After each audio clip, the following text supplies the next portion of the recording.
I would like to say a few words about our speakers. First of all, I will go in order that we advertised. Professor Steve Reicher, who has made significant contributions to the field. He works on social determination and social change, political rhetoric, and mass mobilization, among others. He's currently a participant in the SPIB, which is the Scientific Pandemic Influenza Group on Behaviors within SAGE, this scientific advisory group for emergencies in the UK. He's also a member of the Scottish Government COVID-19 Advisory Group as well.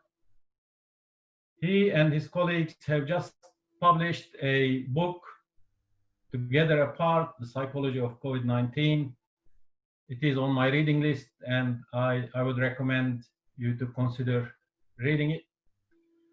Now, in my relations with my colleagues and peers, I always like to have a personal touch to my presentations of them. My personal touch about Stephen Reicher is that I met him once to discuss support for Academics for Peace. And he was very, very generous in his support, and he also was very instrumental in ensuring that St. Andrews, University of St. Andrews, have been a major supporter of academics at risk, including Academics for Peace in Turkey. But the personal touch is this: he opened my eyes to major contributor, if not the founder of social psychology, Muzaffer Sherif. Muzaffer Sherif, his life and his work, which I start to read after our meeting, demonstrate that he was an academic at risk. He was prosecuted in Turkey, had to be go to exile in the United States, and he made his contributions to social psychology. In fact, some argue that he founded social psychology with his major breakthrough. So thank you to Steve for opening my eyes to Muzaffer Sherif, my countryman, with whom I share some similar experience in the 1980s. Our second speaker is Professor Feride Aksu Tanık. She is a professor of public health, but was dismissed from Ege University in Turkey in 2017 for signing the Academics for Peace declaration that Janroj has mentioned just a few minutes ago. But her dismissal did not deter her from remaining engaged in the production and dissemination of critical knowledge. She works on the right to health, social determinants of health, health inequalities, health policy, and professional autonomy. Recently, she has started to work on the securitization of pandemics. She is the head of Turkish Medical Association's Ethics Committee, and also she assumed a wide range of responsibilities as a member of the Academy of Human Rights Foundation in Turkey, as president of the International Association of Health Policies in Europe, and as a consultant for the Social and Medical Affairs Committee of the World Medical Association. Now, my personal touch about Professor Tanık is this, and I hope she will forgive me for mentioning this because I know it is public knowledge. Feride's father, Professor Aksu, was also dismissed after the 1980 military coup for criticizing the martial law and the torture under that regime. I was shocked when I read this first time a few weeks ago to see how the authoritarian regimes across the world, and particularly in Turkey, haunt progressive thinking, critical thinking all the time. And I also found this very disturbing because I, like many others in Turkey during that time, who would be then the students of Professor Yavuz Aksu and other people who were dismissed like him under the martial law legislation. I was the student of those generation, and I was imprisoned for 4.5 years after the coup. So for me, people who fight for academic freedom, for critical knowledge production, are of great value, and I'm particularly pleased to see that we can still maintain this tradition and contribute to the collective memory of academics and non-academics about the value of independent thinking, progressive thinking, and critical thinking. Our third speaker is Fernando, Dr. Fernando Antônio Resende. Fernando is senior lecturer and research coordinator in the media and cultural studies at Universidad Federal Fluminense. He is also local coordinator of the Erasmus Mundus Joint Doctorate in Cultural Studies in Literary Interzone and Joint Research Project Literary Cultures and Global South in the part of the collaboration with Universitat Tübingen. His work covers the theory and philosophy of communication, narratives and conflicts, and diasporic movements. He also works on comparative media and documentary studies and global South theory. He studies the impact of geopolitical discursive relations on the imagined geographies of East and West, including the imagination of Palestine and Africa by Brazil and England. My personal touch story about Fernando is this. When he sent me his abstract about his talk, he mentions Walter Bignolo, the great Argentinian student of semiotics and literary theory. Bignolo, I just learning that was one of the pioneers of decolonizing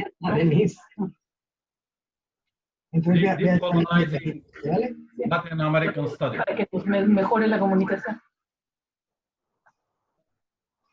So things are gelling together. I won't keep you any longer. Maybe it took longer than I intended, but I think it was a necessary warm-up exercise to put this webinar in some context. The context is this. We are committed to the production and dissemination of critical knowledge, and this is a knowledge that is quality, that is reliable, and that is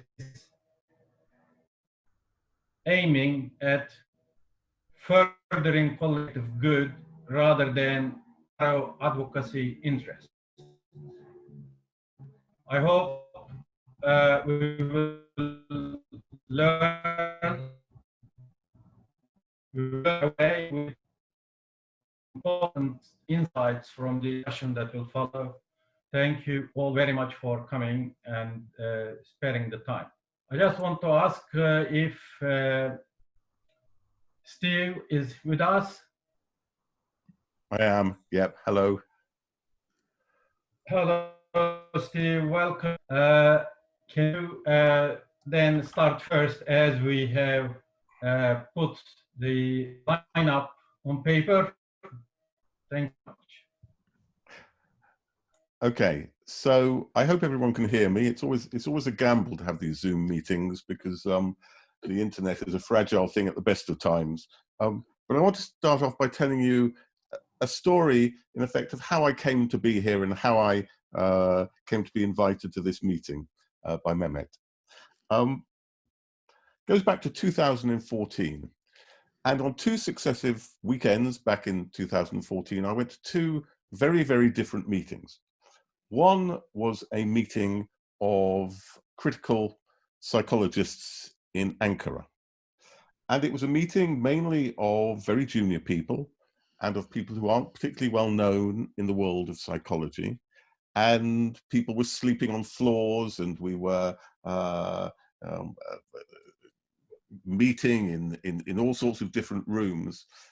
And yet, what struck me was the vibrancy and the excitement of that meeting, because people were engaged in research on things that mattered, and they were passionate about them. They were doing research on Gezi Park. They were doing research around the Kurdish question, and they were confronting social psychological theory with the realities of those phenomena. And then the next weekend, I was at the meeting of an organization called CESP in Ohio in the United States. And CESP is the highest elite of social psychology. You look at everyone, and they are the people who write your textbooks and publish in the most high status journals, it seems, every Tuesday. And this was going on at the same time that Ferguson was going on outside. And while the work that was being done was of incredible quality technically, it was as if these people were out of touch with the world entirely. What they were speaking about had no relation to what was going on. There was no consideration of intergroup inequality, of protest, of oppression, and so on. And so there was this complete mismatch for me between the status and the value of what was being done. And it was that experience that led me to form a relationship with a number of people who are now, I hope, friends and certainly colleagues in Turkey. It was that which made me, well, so personally affected with the crackdown in 2016. 2 years earlier, I'd been in a situation amongst people who could have well have been in the UK. It was very similar: young, passionate, exciting, engaged research. And 2 years later, the clampdown, leading to people being taken to trial simply for signing a petition. And I spent a number of weekends in Istanbul attending some of the trials. And it was out of that I eventually met Mehmet. And it was out of that he's invited me to this meeting. I should add to his personal touch, another personal touch which he alerted to, which I didn't know, which is one of my PhD students, Yasmin, who I think is on this call, is also a close family friend of Mehmet. So it's a small world, and it's lovely to be amongst you today. I just want to make a couple of more comments about myself and my work to give you some context for what I'm going to talk about. So the first thing is that Mehmet mentioned that I'm involved in the Behavioral Science Advisory Group to SAGE, so-called SPI-B. Calling it SPI-B makes it sound much more exotic than it is. You talk of SPI-B makes me think of Aston Martins and martinis, but there's none of that, unfortunately. I'm involved, because I live in Scotland and work in Scotland, in the advisory group to the Chief Medical Officer in Scotland. But I'm also now involved in Independent SAGE, which, as some of you will know, was set up by independent scientists in order to have an independent voice about policy around the pandemic. So I have a foot inside the system and I have a foot outside the system, and that will be highly relevant to my thoughts about what we should be doing as scientists. And the other thing, which I should point out, is I'm a behavioral scientist. I'm not a physical scientist, I'm not a medical scientist, I'm not a modeler. I can't tell you about how the COVID-19 affects us medically, but I can talk about the behavioral response. And the point I would want to make is that until we have a vaccine, or even then, all the measures against the pandemic centrally involve a behavioral dimension, a behavioral element. So obviously under lockdown, people had to be willing to comply with lockdown. as lockdown changes, so it becomes even more important that people comply with distancing measures, with hygiene measures, with test, track, trace, and isolate measures and so on. Even if and when we get a vaccine, the success of that vaccine depends upon people being willing to be vaccinated. And again, that's by no means taken for granted. So I'm going to focus on the behavioral science dimension of this pandemic, not on the medical science dimension. And I want to start off with some good news. God knows we need good news in the midst of the present pandemic. There is a view of human psychology which over the years I found to be very prevalent in government. And it's a highly paternalistic view which sees human beings as frail, as cognitively frail and as morally frail, that we can't cope with uncertainty, we can't cope with ambiguity, we can't cope with probability. And therefore, because we can't really work things out for ourselves, we need government to look after us, to shepherd us, as if we were children. And that view is exacerbated in a crisis and in collective contexts. So the argument is that when you add pressure to the context, then people effectively crack. And especially when they're in groups, they're together, then a collective irrationality takes over. And people act blindly and mindlessly for their own self-preservation. So you won't see a Hollywood disaster film, for instance, without people fleeing for the exits, waving their hands in the air, blocking up the exits, and thereby turning a crisis into a tragedy. The notion is the people are the problem, and the people can't look after themselves, and the people need government to look after them. It's, as I say, a highly paternalistic view, of course, and it accords in particular with regimes which are paternalistic, even authoritarian, and that's characteristic of many populist regimes, of course. Now, the fact is that when you study emergencies and disasters, and I've studied them over many years with a number of colleagues who've done even more work and much better work than I've done, you discover that the panic perspective, this notion of human beings as fragile, is actually quite wrong. When you look at most disasters, people do not act irrationally. They don't act excessively. They don't run for the exits and leave everybody behind. On the whole, they're calm, they're orderly, they look after others, they even look after strangers, and they won't leave without leading those strangers to safety. So if there are deaths, on the whole, in a disaster, they are not down to an excessive reaction by people. Actually, on the whole, they're due to an underreaction, that people don't realize the situation is dangerous. They don't realize that they need to leave. And by the time they do realize they need to leave, it's too late and they die. And the reason for that quite often, and you could argue that that was the reason in this pandemic, is because the state, the government, don't give them enough information, don't alert them to the dangers, partly because they think that people couldn't cope with that information.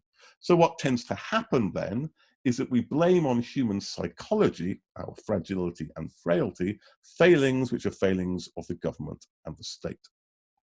As I say, what tends to happen is people come together. They form a sense of shared identity. The common experience of being in a disaster or an emergency or a crisis leads to the emergence of a sense of shared identity. And this sense of shared identity is actually a very powerful resource because it leads to a number of consequences. When people stop thinking of themselves in terms of I and in terms of we, first of all, it is critical to the types of actions and measures which are necessary to get us out of the crisis. So if you think, for instance, about lockdown, if people thought about it at an individual level, if they thought, what are my costs and benefits? And if you're young and you're healthy, then actually the risk to you of going out is very low indeed. The cost to you of not going out is quite high. You might decide to go out.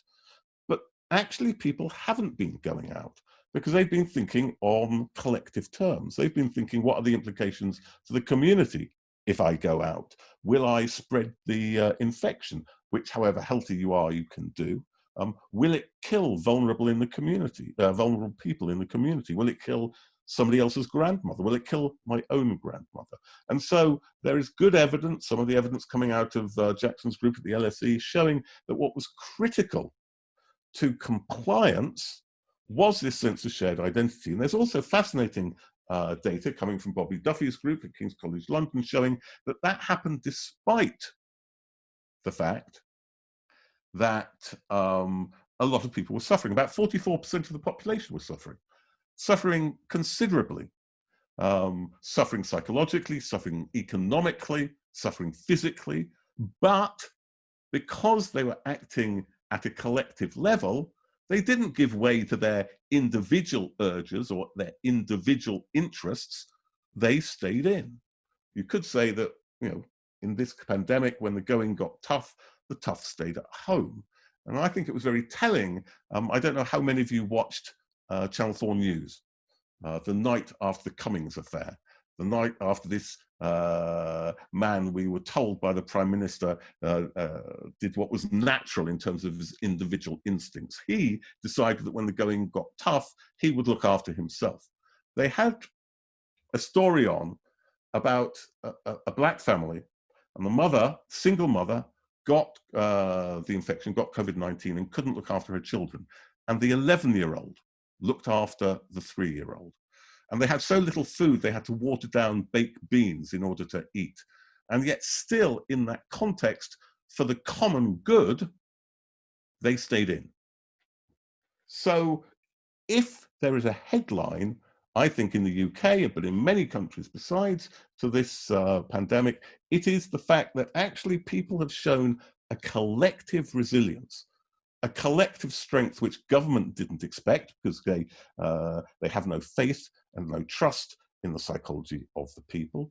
That as people came together and had a sense of shared identity, mutual concern and mutual support, then they became resilient. Not that the resilience was within the individual, resilience was something that happened when we came together as a group.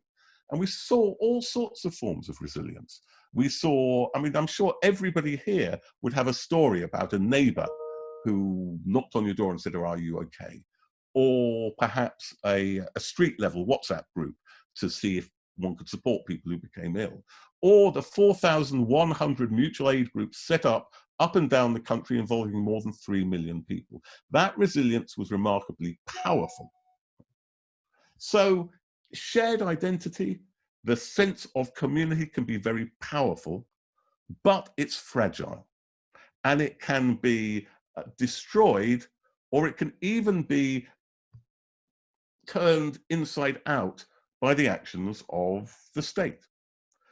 Now, certainly in terms of a sense of our relationship to government, the government has been very effective at undermining a sense of commonality, that we're all in it together. The Cummings affair, whatever you think of the rights and wrongs of it, the data is absolutely clear. It led over 80% of the population to come to the view that there's one law for them and one law for the other.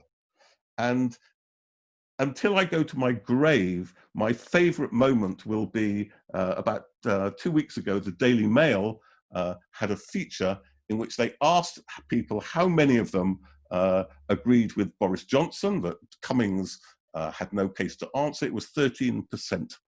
And they also asked, because I'd spoken out, how many people agreed with me that, that Johnson had trashed confidence in the government, and 68% agreed. I never expected in my entire life that a poll in the Daily Mail would have me beating Boris Johnson by 68% to 13%.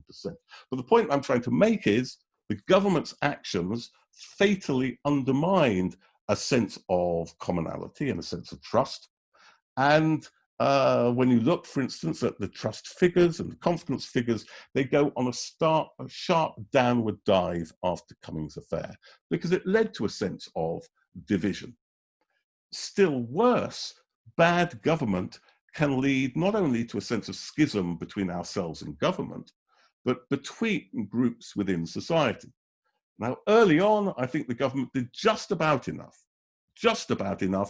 to make the claim that we're all in this together a viable claim. So 80% of wages for those who are furloughed, 80% of profits for those who are self-employed, still not good enough, and still many groups fell between the cracks, but at least enough to keep us together to some extent. I think that support for all groups in society and the reintroduction of divisions is beginning to happen now, and is beginning to happen in particular in the government's response to Black Lives Matter and to the pronouncements that have been made on that.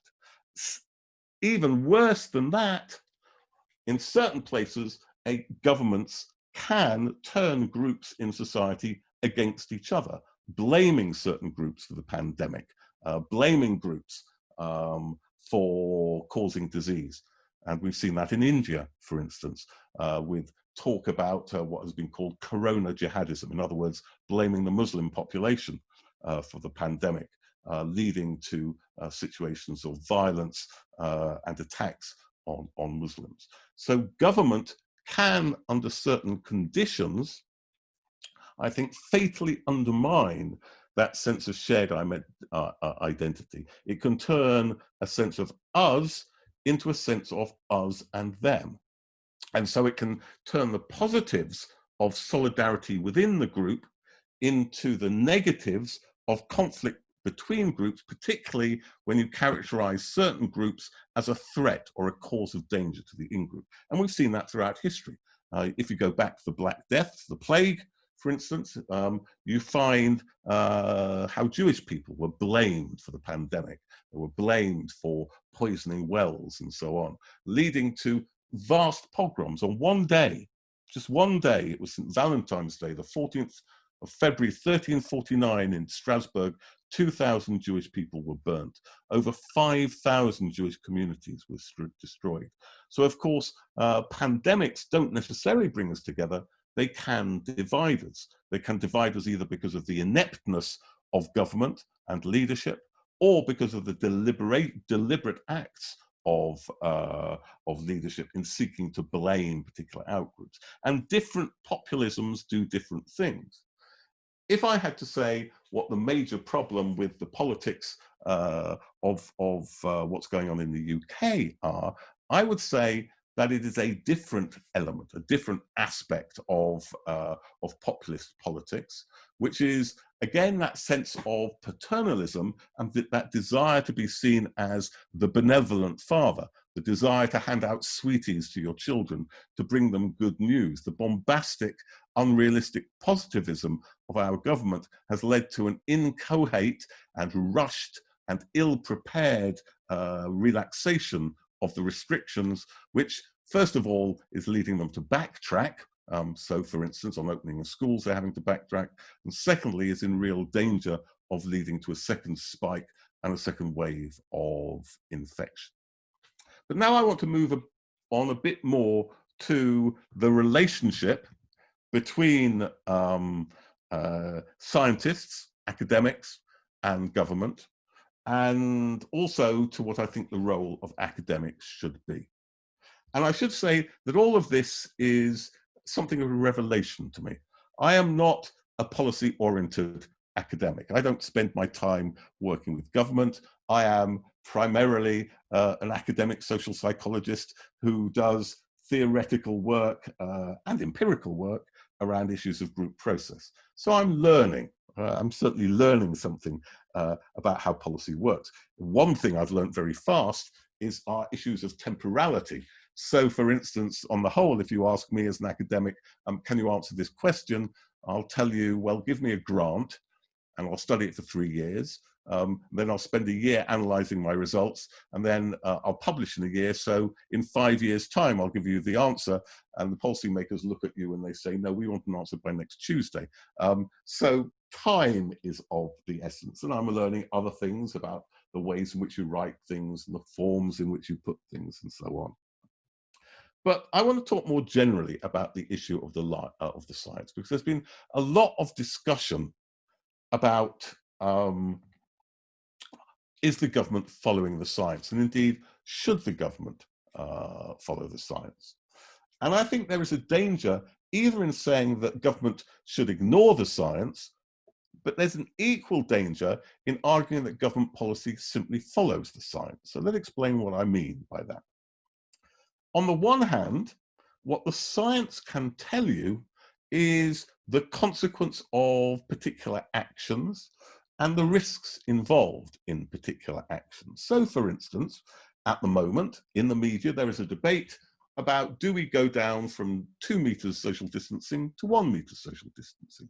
And there is a scientific dimension to that. You can ask the question, what are the relevant risks in different contexts?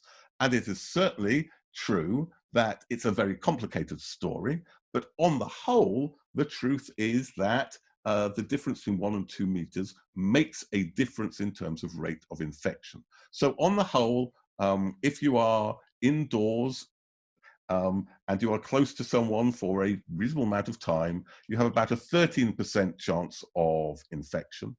If you're at 1 meter and more, you have about a 3% chance of infection.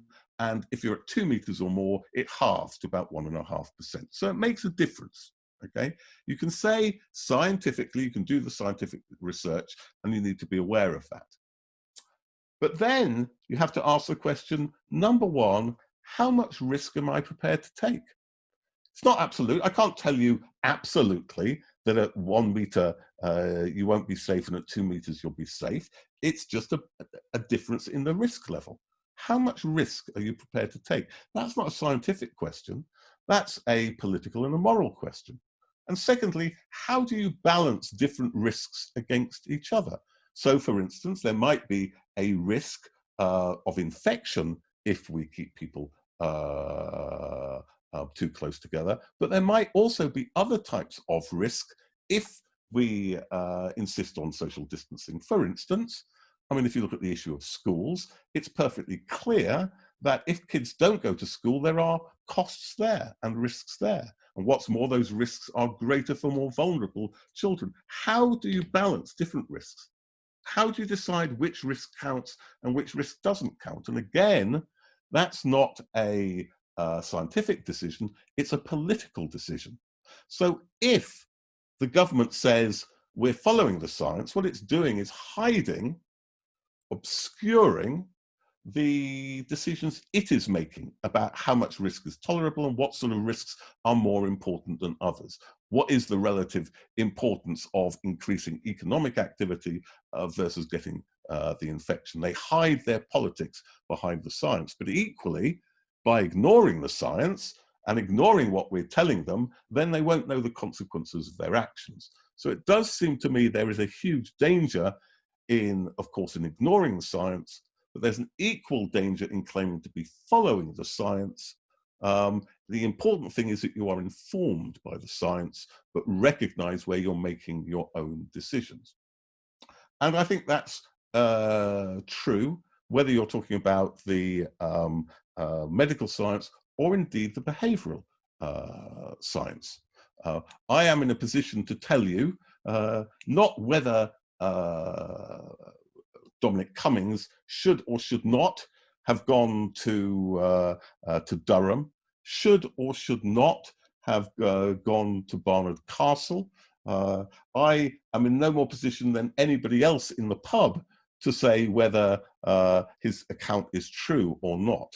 But what I can tell you is what the consequences are. I can tell you what the consequences are in terms of trust.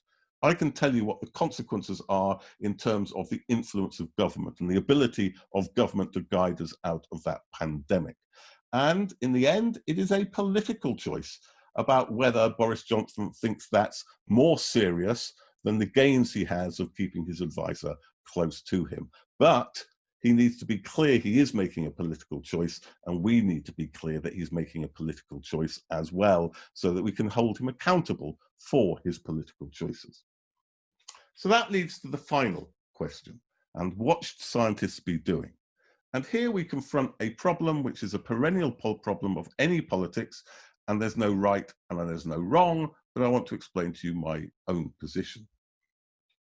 We see a lot of people have been quite critical of those scientists who've had to stand by Boris Johnson or by Matt Hancock or whoever, of Patrick Vallance and Chris Whitty and what they've done.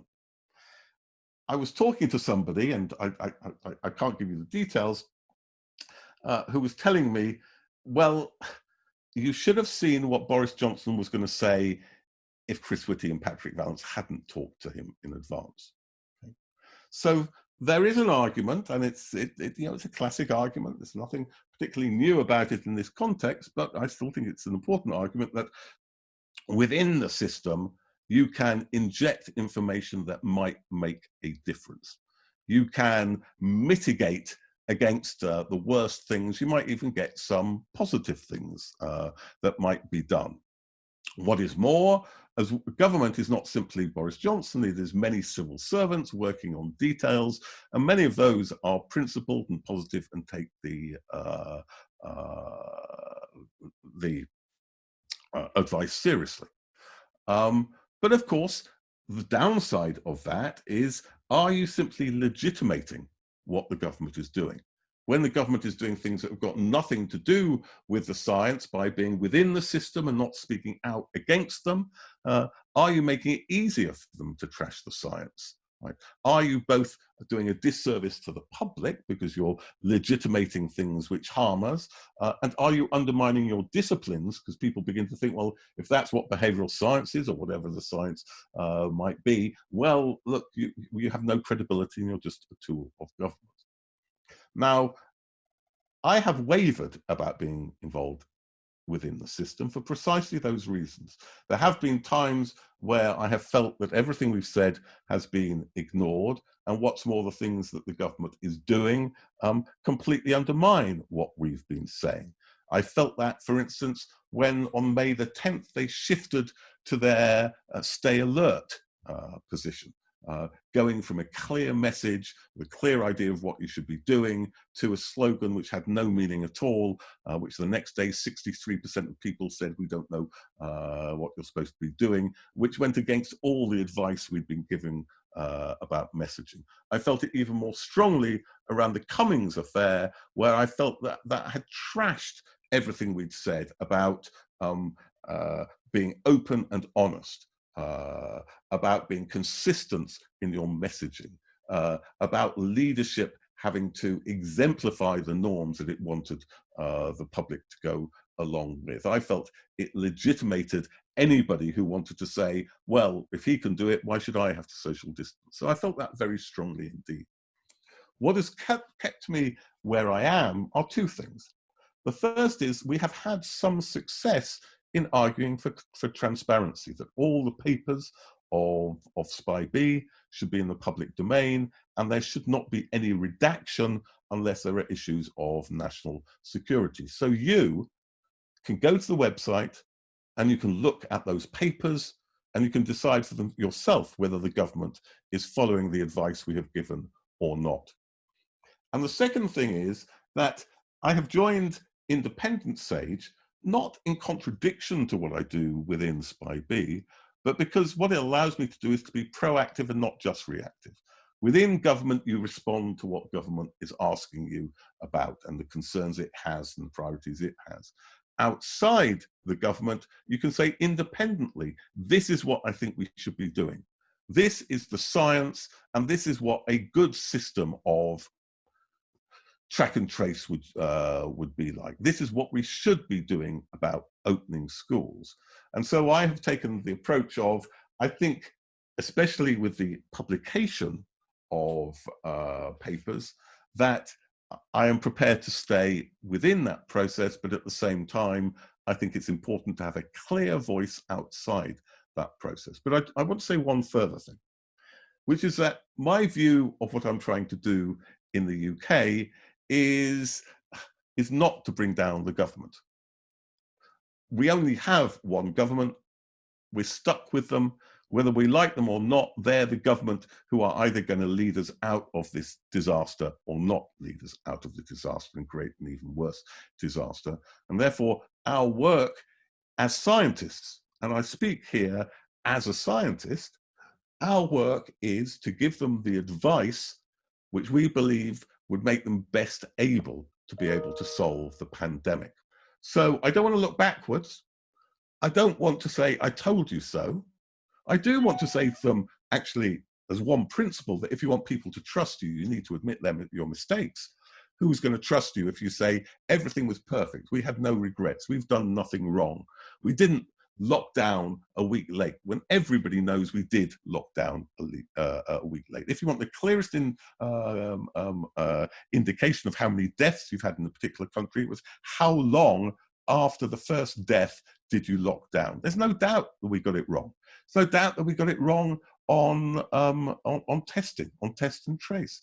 There's no doubt that we got it wrong on coming out with the shift to stay alert message. There's no doubt that we're getting it, and they got it wrong when they imposed the new schools policy without involving and talking to the other stakeholders. Admit your mistakes, absolutely, because admitting your mistakes is important to be trusted to move us forward. But I see my task to be forward-looking, to say this is the best advice I can give you as to how to solve the pandemic.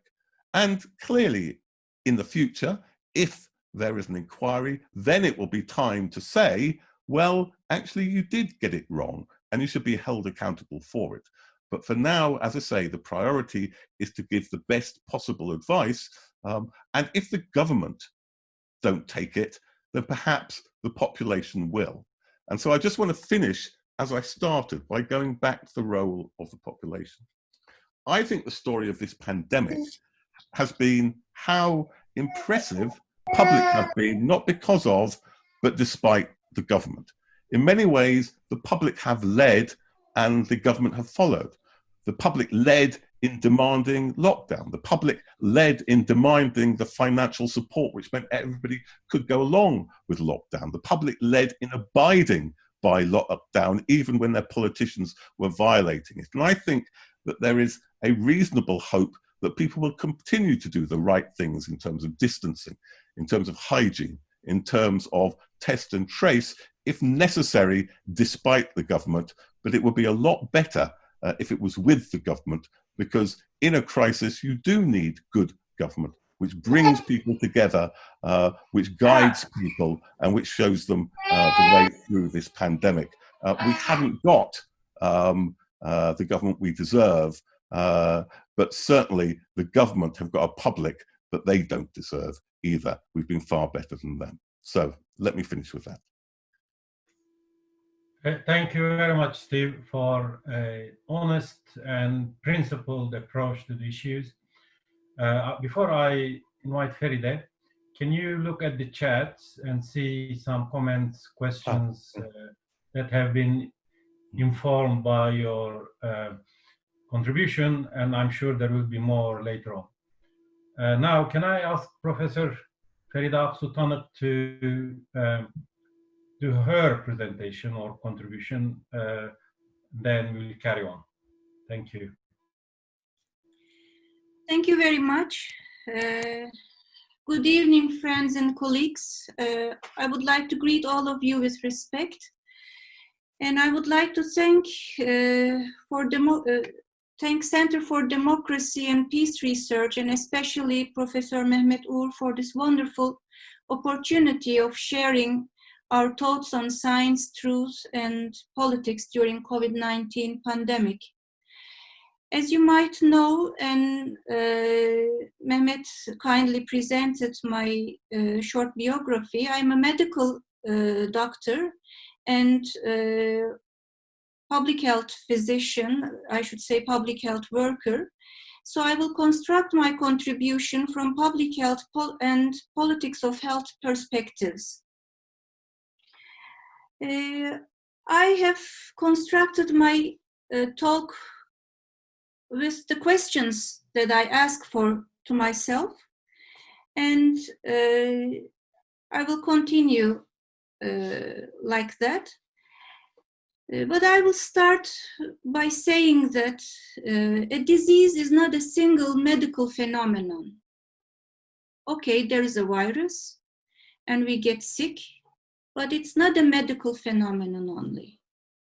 Coronavirus pandemic linked to destruction of wildlife and world's ecosystems, and it has social and economical background and consequences such as unemployment, poverty, hunger, gender-based violence, which we have observed already, and in long term, the social cohesion of the society might break down, inequalities might increase, while long-term unemployment and long-term ill health would occur. So, we have observed that pandemic visualized the burden of neoliberal policies. COVID-19 decoded and revealed the damage of neoliberalism created in our public health systems. Healthcare is already privatized and commercialized and profit-oriented since decades, since 1980s, mid-1980s. Unfortunately, health is a commodity since decades. So we faced the pandemic. Most health systems were not prepared to deal with a pandemic of this magnitude, because even in the big capitalistic countries, even the castles of the social democracy like Sweden, they have sold their public hospitals, the university hospitals, already in 1990s, in the beginning of the 2000s. So there were common challenges, include severe deficits in number of qualified health personnel, hospital infrastructure and equipment, even the number of the hospitals, even the number of beds in the rich countries. I'm not mentioning the poor ones. Of course, there are deficiencies. And personal protective equipment, which I will mention again during my talk, and intensive care unit beds, and testing supplies, and access to medicines. So there are big challenges in front of us to deal with the point of view of public health. So what should be the science-guided response to pandemic? I agree with Steve, either ignoring or following strictly the science is not giving a solution. So what should be the guidance of the science for us in responding to this pandemic? First of all, we need a holistic approach to health. It is not only a disease. We should have taken into consideration the social determinants of health. People are living in dwellings, people are unemployed, people cannot feed their children, and the pandemic happened all of a sudden. So early detection of the cases and isolation and treatment, the quarantine of the contacts, prevention of the high-risk groups, and there are clinical trials and the researches for producing a vaccine. But if we ask for a question, what is the truth in a pandemic? I should say we need data. How many cases? Who are more at risk? Who are dying? What are the reasons of deaths? How the disease spreads? We need data. Reliable data is crucial in management of pandemic. For instance, how many COVID-19 tests made for each confirmed case? Maybe you are aware of New Zealand. New Zealand have 0 cases, 0 new cases. They arrived to that level. But New Zealand is doing tests, 256 tests for each confirmed COVID-19 case. What is it in Cuba? 56. And they have also low levels in proportion of their population, low levels of cases. What is it in Turkey? 14. What is it in UK? 12. What is it in US? 10. So this is showing how we approach, how the countries and how the health systems, how the political systems are approaching to a pandemic, to the response of a pandemic. So we can ask for another question. What is the number of the daily confirmed deaths per million? Because the number of the cases and the number of deaths are showing the burden we are dealing. The number of the daily confirmed deaths per million is high in the UK, in USA, in Brazil, but very low in Cuba, in China. It seems low in Turkey, but there's a question. This is not giving the truth to us. Turkey does not use the international classification of diseases codes of World Health Organization. In Turkey, the Ministry of Health registers some of the deaths as COVID-19 deaths, where some of them as communicable disease natural death. I'm a physician since 40 years. I don't know what does it mean, communicable disease natural death. If you are sick to a communicable disease, you die of it. A recent comment from Johns Hopkins University on death statistics cites Turkey as government reports highly suspect data. The evaluation of the death registries of the local governments proves, for instance, if you go to the websites of the municipalities, you can see the death registries. And I'm telling this information from the website of the Istanbul municipality. And you see they have made a 5 years of comparison. A scientist made a 5 years of comparison. The 4 recent years are very similar to each other, waving in a normal way, and the deaths were going normally. But starting from March this year, there is a sharp increase on the deaths, and they have put the graph of the COVID-19 deaths, and there is still a gap between the high level, high shape, sharp increase of the graphic. So that shows the deficiency, the gap between the registered COVID-19 deaths and the unregistered ones, unfortunately. So maybe we can ask for a question: who are more at risk in a pandemic? I would answer to this question: who sustain the life are more at risk.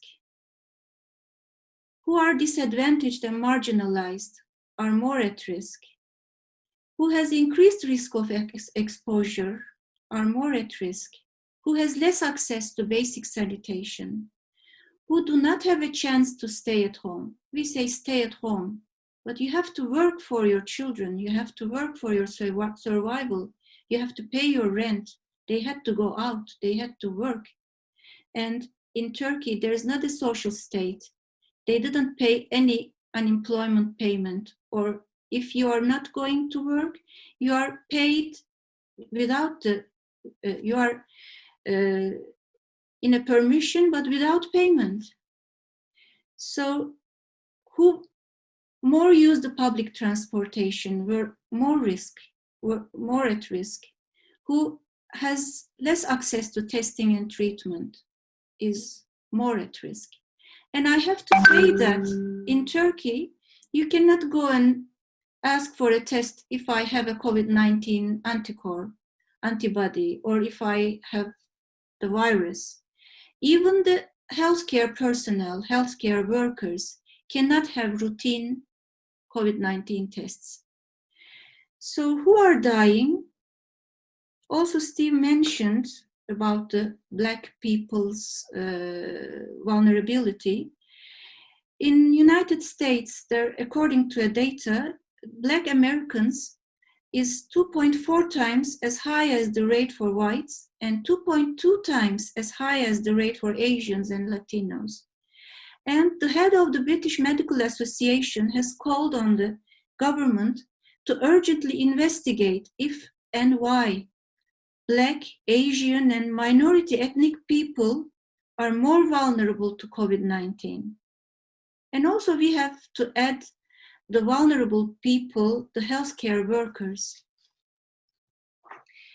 Healthcare workers are dying.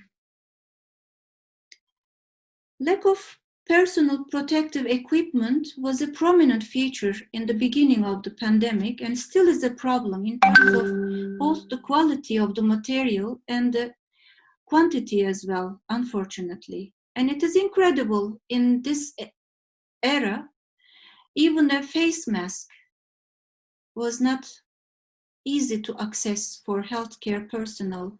Even in the hospitals today, only one face mask is given to a physician in the outpatient clinic to use it for 8 hours. This is the reality in our hospitals. So I can say that health systems treated healthcare staff as disposable medical supplies. If one is finishes, we can find another. In Turkey, there was 7,428 healthcare workers who were COVID-19 positive at the end of April. This was the only information about the COVID-19 positive healthcare personnel, and the Ministry of Health is not giving any other renewal about this problem. And we know that COVID-19 is seen among health staff 2 times more than Turkey's average. And we have lost 43 healthcare personnel, among them 23 are physicians, due to the negligence and indifference of the politicians. And unfortunately, COVID-19 cases are not accepted as occupational disease in Turkey. I would like to talk about a bit on clinical researches. Maybe you are aware of a story on 2 articles, but before then, I would say that there is more than 1,400 clinical researches registered in World Health Organization's database. And we are observing that it is also increasing the numbers. But we have observed 2 striking examples very recently. 2 articles are published in respected journals, namely New England Journal of Medicine and Lancet. Both were on large database from hundreds of hospitals, 169 and 677 respectively, and covering thousands of cases worldwide, 8,900 and 9,600,000 cases, COVID-19 cases. Very wide database, and you think that it's covering many aspects of the COVID-19 clinical issues. But very quickly, reactions rose from physicians all around the world, claiming the inaccuracy of the relevant data and showing evidences for their claims. They were saying that the dates were not were not correct. In Australia, at the mentioned date, there was no case. In Turkey, there was no case at that date. Number of cases were irrelevant, and whether the digital registries exist or not in African countries, they say that there is not digital registries, etc. And the data provided, I see in brackets, by the second author of both articles, who is the owner of a company which is called Cdpr. It is a very small company. You can search in Google. It's an American, US-based company in Chicago. And he provided the data, as they said. Following the reactions, both journals, editors published concerns and apologies. The authors retracted the articles because the company, the second author of the both articles, declared that our data sharing agreements, they have made agreements, with the various governments, countries, and hospitals do not allow us to share data, unfortunately, he said. So we have to ask a question. Who owns the data? Is it a private property? Is it a commodity? The records of suffering patients and the records of health workers' efforts, how can governments share or sell these data to a private company? So I should say transparency is crucial. It is critical that data is transparent and easy to clarify, especially amid a global pandemic. It is more crucial than at any other point in modern history that results are transparent, fully accessible, and accurate. This means open analytical code, well-specified methods, and inspectable dataset should be considered mandatory as conditions of publication at present. So both articles retracted. I should ask for, is the problem solved through extraction of the articles? I should say, unfortunately, no. Not any government released a statement about whether they have shared their data or not. At least Turkey did not deny. So we are not sure that if they were really given to that firm, to that company, or this was a fake data. We don't know. But another very important aspect is the immoral cooperation with the pharmaceutical industry.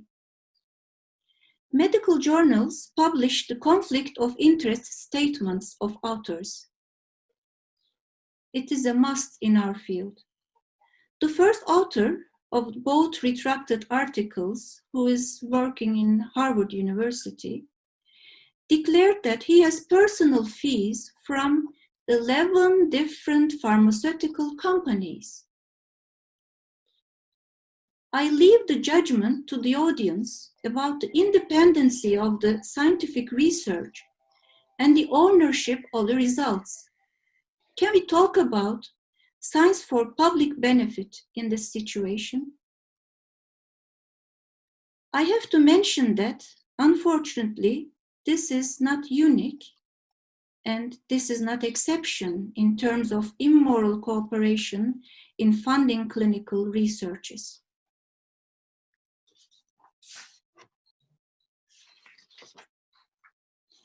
Turkey has made a regulation, and they have announced it from the website of the Ministry of Health. And they said that briefly, if any scientist, any physician want to make a research about the COVID-19 data, they have to apply for the permission to the Ministry of Health. This is an administrative permission, not an ethical committee approval of the scientific construction of the research. So they declare that, the Ministry of Health declares that more than 4,000 researches are going on COVID-19 in Turkey. And some of the scientists have obtained death threats after they published their researches. It was just after the American president declared that he takes hydroxychloroquine in the television on a news channel. He said that I take hydroxychloroquine. 21 research institutions in Brazil, Spain, and Mozambique carried out a study in the city of Manaus in the Brazilian state of Amazon. My colleague from Brazil maybe might have known this study, and aimed to evaluate 2 different doses of chloroquine diphosphate. And according to the authors, they said that the only conclusion you can take from the study is that this drug, when used in high doses, is not safe.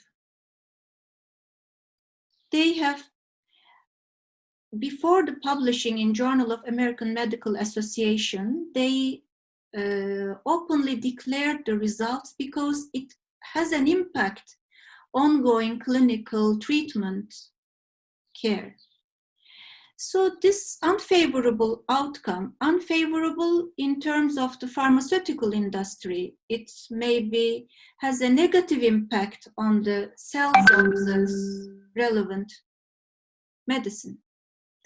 The unfavorable outcome of the study provoked the animosity of those who support using chloroquine to treat COVID-19 cases, first in the USA and then in Brazil. An American political activist with 200,000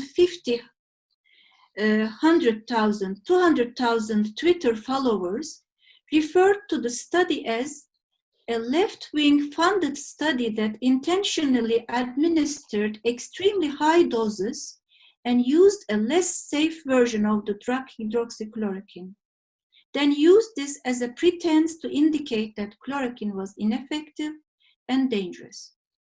Soon after, Brazilian president's son, who has 2 million Twitter followers, called that research a fake study aimed at demonizing the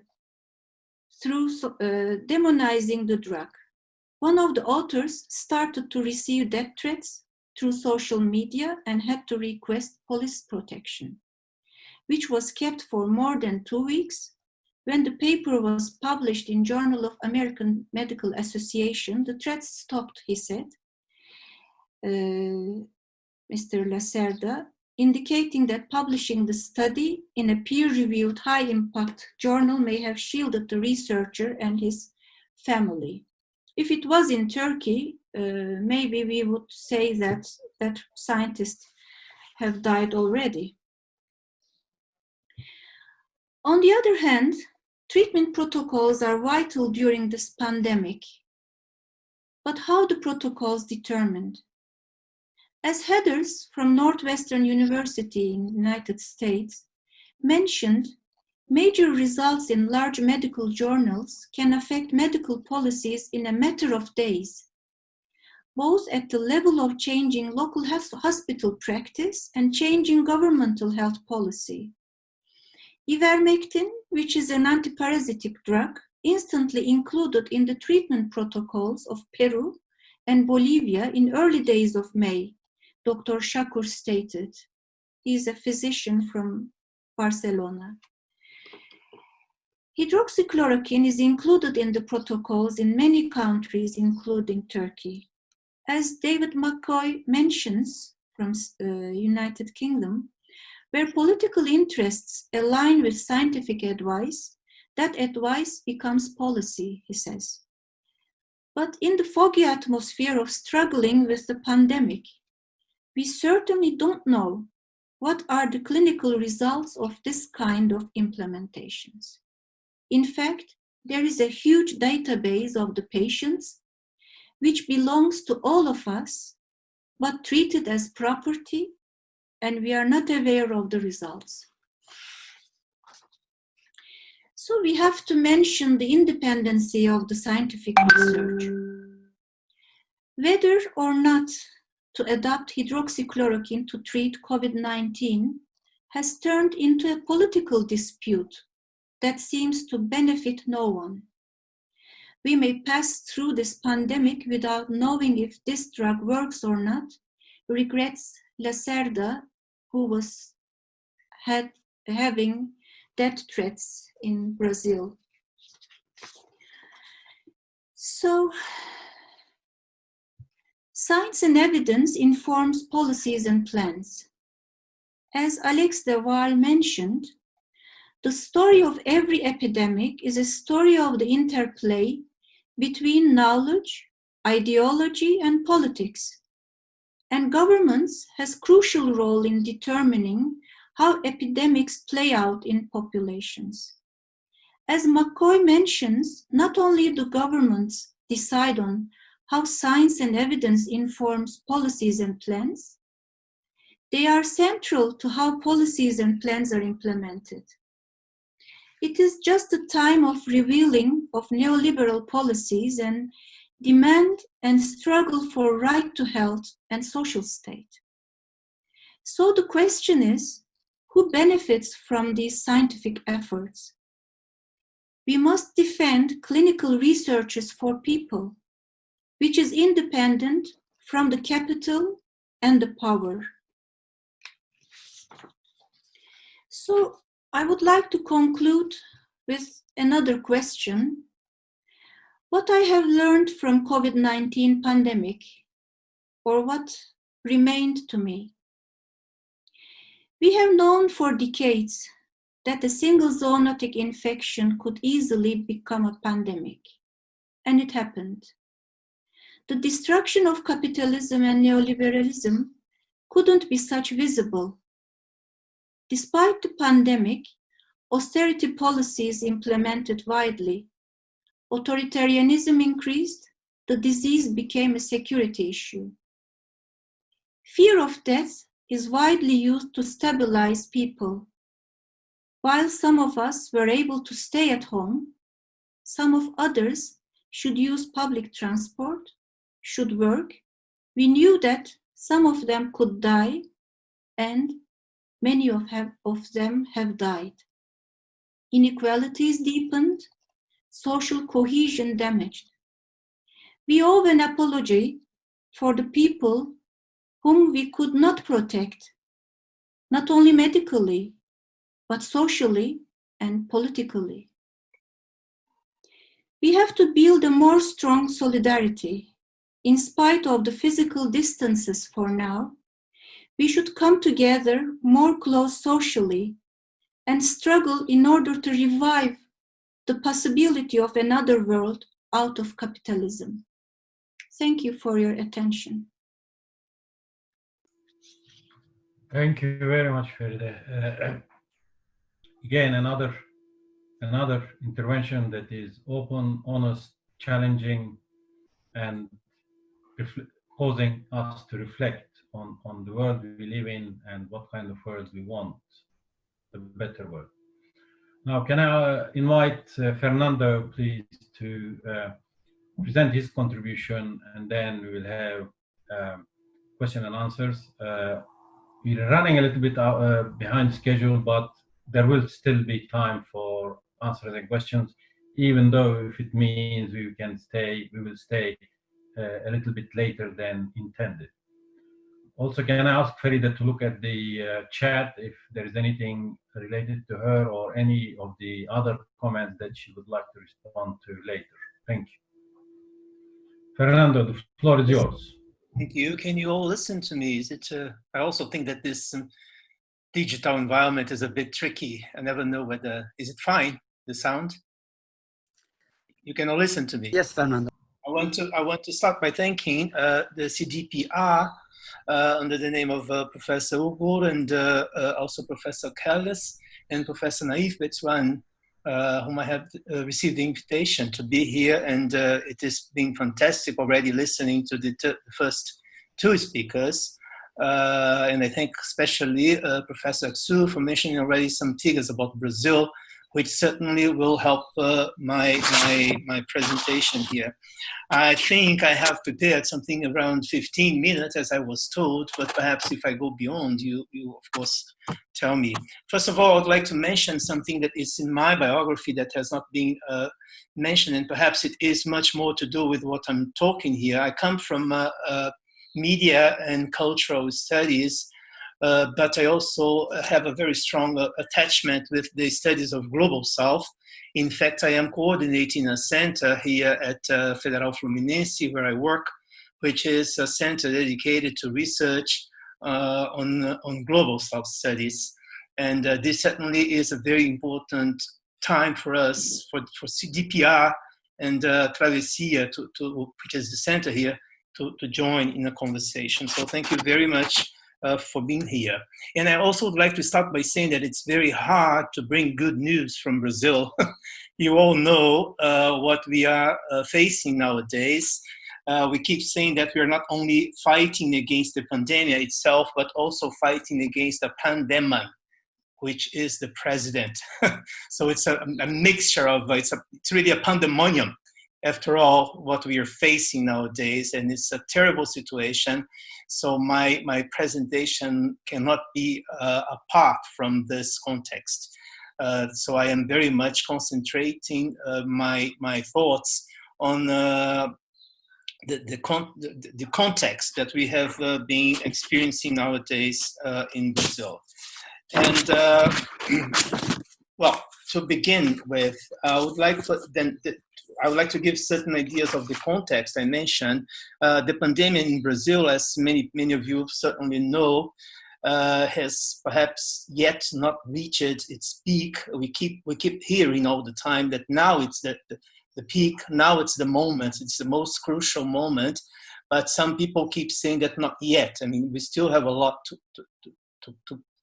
grow. I mean, the numbers are still can still be higher than it is nowadays. We have reached today the average number of 40,000 deaths, an average of 1,100 deaths per day. We're talking about a huge country, a continental country of 210 million inhabitants, and very different from north to south. So it's a very complicated geographical context, not only political, but there's also a geography here that it's very, very complicated. Well, in the middle of this, we are also facing what we can already call a total collapse in the political system, right? This did not begin now. We could say perhaps it began in 2016, if we need to give a date for that. When it happened, what we understand as not only an impeachment, as it's being said, but in fact a coup, not a normal coup, but a parliamentary and a mediatic coup that made this actual president, who is a neutral rightist and be in power. He was elected, that's for sure, but the procedures for him to get where he is now is very, very complicated. And this is what we understand by thinking of Brazil going through a political collapse, which also has led us to understanding that democracy is really under threat in Brazil. So this is a huge political problem that we are facing. And along with this, we now have this pandemic that hits not only Brazil, but the whole world. So this is about the context we're going through. And in terms of the pandemic itself, this government that we have nowadays has no public policy at all. There is nothing we could describe as a public policy for an action towards pandemic. Perhaps some of you know that in this time from March to this day, we have already had 2 health ministers. They have been dismissed in this time just because they were doing things that the president did not agree. So this is a real fact of what is going in a very practical field, right? We have no health minister to whom population can report to or can listen to, right? In fact, then there is no public voice towards the problem being faced in the world, right? In Brazil here, we say that we are doing things for ourselves, each one individually trying to understand and trying to do what we should not do, what we can, what we cannot do. The only thing that perhaps we could mention that the government did in terms of public policy was an emergential financial support that was offered to some people that proved that they did not have enough money to live. And this is around 100 euros per month for the time of 3 months. So it's nothing, and it was a very difficult thing to get and a very complicated action, but that is most of all what has happened now, in terms of public policy. In fact, the effort of this government is to dismantle, and it has been so since it took power, to dismantle everything that is understood as public in Brazil. So this is a very strong fact that is going on within the context of the pandemic.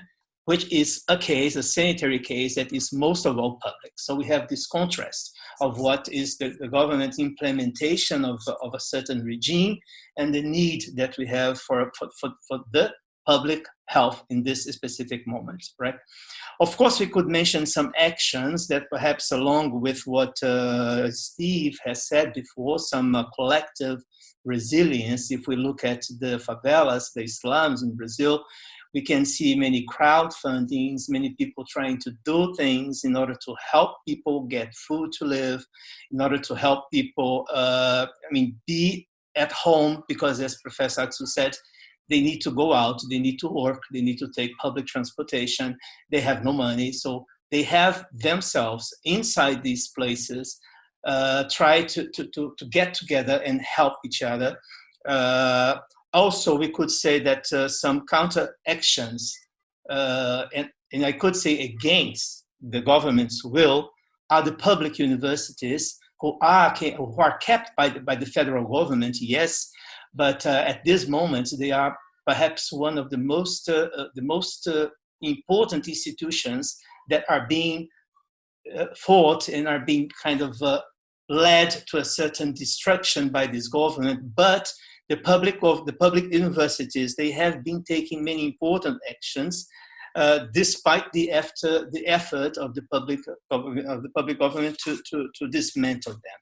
So in terms of social, psychological, medical actions have been taken by these universities, isolated, each one doing what they can, each one doing perhaps one more than the other, but this is something we could think. And apart from that we have some isolated public intellectuals, we have some specialists, we have some artists that are coming out to public in order to say something and try to find a certain cohesion where there is no cohesion at all. These isolated figures, let's say, they are the ones whom perhaps we have been able to listen to in order to gather some general idea of what is going on. If I take now just a quote by one of them, his name is Keles. He's a well-known neuroscientist, Brazilian neuroscientist. He works in the United States for about 30 years already. And he says this yesterday in the paper. I'm quoting him. The number of mistakes is a historical case in Brazil. It will be part of history, a description of the greatest federal government failure on managing a sanitary crisis. It will be seen as one of the major wars in the history of the country, once it is a biological war with which people did not manage to deal. So I close his quotation. It's very important that we understand that this comes from a very well-known specialist, doctor, physician, one that could also help us all if the public government got them and got these people in order to think of certain public policies. So we are going through a chaotic context. This is for sure. The fact of I myself being very well preserved in my home, for instance, does not mean that this is the reality of the country, right? I am a little percentage of the country that can be at home and can be kept safe at home.